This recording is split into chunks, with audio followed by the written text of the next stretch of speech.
día a día de esto, con el va a salir una producción.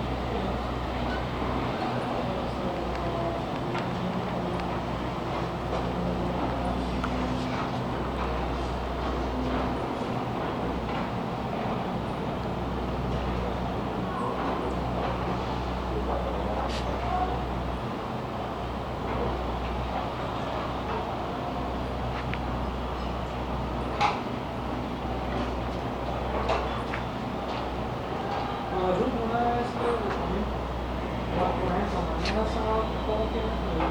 ¿Cuál es normalmente la programación de los sábados?